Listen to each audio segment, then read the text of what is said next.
Es la 1:21 de la tarde. Ya contamos con la presencia del diputado Héctor Rodríguez. ¿Cómo está, diputado? Bien, usted.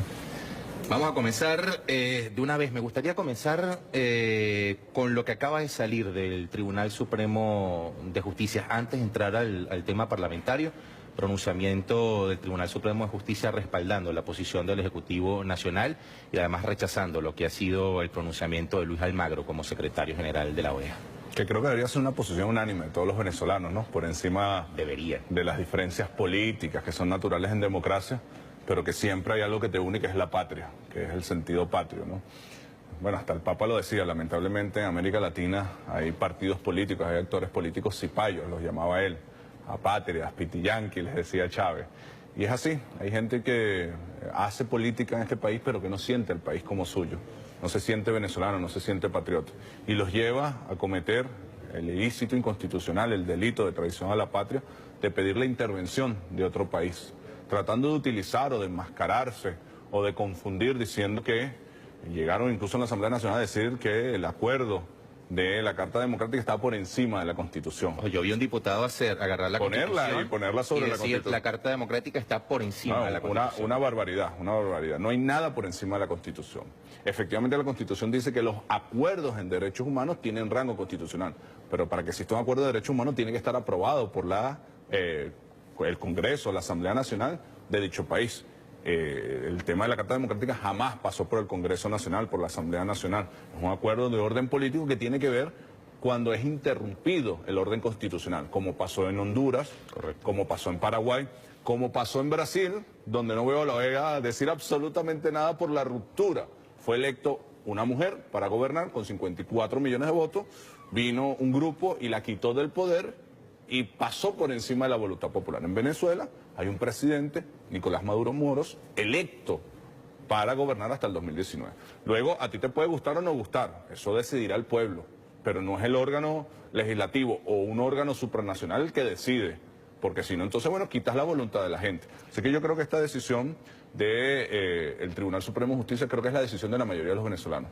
¿Que hay diferencia entre los venezolanos? ¿Que hay problemas? Claro que lo hay. Lo discutiremos, lo debatiremos y lo resolveremos los venezolanos. Pero nosotros no vamos a aceptar, y además esto es importante, como ha pasado en países petroleros, Libia, Siria, Afganistán, Irak, que en justificación de cualquier problema interno tú intervengas. Que intervienes es por el petróleo venezolano. Y por eso mañana tenemos una movilización además. Diputado, frente a esa hipocresía o esa parcialidad que existe de algunos organismos que forman parte de esa burocracia internacional, ¿qué papel termina jugando Venezuela? Se lo pregunto porque Venezuela, por un lado, critica a la Organización de Estados Americanos, pero no se retira de la misma. ¿Es ocupar un espacio, es defender ese espacio o es simplemente entrar dentro de esos mismos canales para no ser visto como un enemigo por Estados Unidos o por la Comunidad Europea? No, no hay ningún tipo de temor en ese sentido, porque creo que Venezuela ha sido suficientemente clara en denunciar actitudes imperialistas, denunciar injusticias, así que difícilmente se le puede acusar a Venezuela de tener temor a cómo es vista, ¿no? Nosotros decimos nuestras verdades. Yo creo que el caso de la OEA tiene que terminar siendo lo que Correa planteó en su último encuentro, un espacio donde la América Latina unida se vea cara a cara con Norteamérica en igualdad de condiciones, pero no puede ser un organismo para la intervención. Bueno, pero es un Estados Unidos dentro de esos organismos que no firma ningún tratado y no firma ningún acuerdo, que los aplica, por eso, intenta aplicar, que la OEA termine siendo un foro político, donde nos encontramos de tú a tú, los latinoamericanos, los caribeños, y apostar más a nuestros espacios organizativos, ¿no? ¿Por qué no se está discutiendo este tipo de temas? Según su opinión, entendemos que obviamente no forma parte de la Cancillería, pero ¿por qué no se discute este tipo de temas en la UNASUR, en otros espacios, en CELAC, para tener una posición que quizás no es que vaya en contra de la OEA, pero sí reafirme las alianzas de Latinoamérica? No comparto contigo, no se discuta. La última reunión, por ejemplo, del ALBA fue un espacio indiscutiblemente donde se discutió qué hacer, por ejemplo, ante el tema de la migración.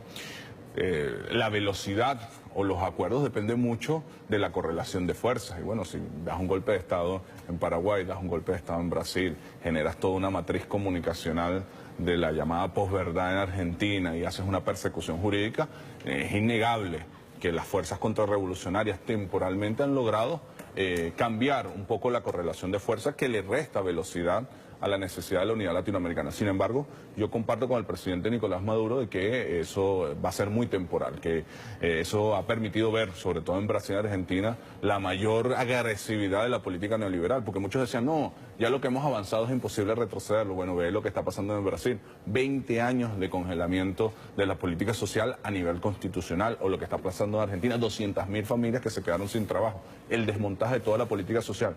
Yo creo que esto va a generar una nueva ola revolucionaria muy fuerte en el continente latinoamericano, que creo que inicia con la victoria que tuvo las fuerzas bolivarianas revolucionarias en Nicaragua. Así que, bueno, tu pregunta más que si se discute o no se discute en el contexto de la correlación de fuerzas.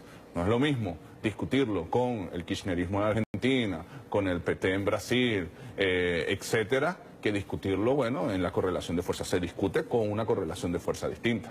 Diputado, tenemos que hacer una pausa, tenemos que conectarnos con la rueda de prensa del Partido Socialista Unido de Venezuela. Vamos a la rueda de prensa y ya seguimos con la entrevista. Ya vuelve con Amorín.